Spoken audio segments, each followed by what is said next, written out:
بسم اللہ الرحمن الرحیم۔ شروع کرتا ہوں اللہ کے نام سے۔ حضرت ابو ہریرہ رضی اللہ عنہ روایت کرتے ہیں کہ رسول اللہ صلی اللہ علیہ وسلم نے ارشاد فرمایا، جو شخص جنازہ میں حاضر ہوتا ہے اور نماز جنازہ پڑھے جانے تک جنازے کے ساتھ رہتا ہے تو اس کو ایک قرات کا ثواب ملتا ہے، اور جو شخص جنازے میں حاضر ہوتا ہے اور دفن سے فراغت تک جنازے کے ساتھ رہتا ہے تو اس کو 2 قرات کا ثواب ملتا ہے۔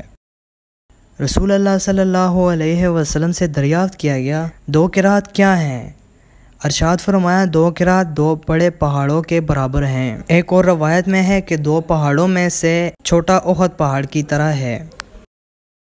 اللہ تعالیٰ اس کے چہرے کو روشن کر دیتے ہیں جو حدیث شریف کو سن کر آگے دوسرے لوگوں تک پہنچاتا ہے۔ دوستو، اگر ہو سکے تو زیادہ سے زیادہ شیئر کریں اور ہمارے اس چینل کو ابھی سبسکرائب کریں اور ساتھ میں دیے گئے بیل پر کلک کریں۔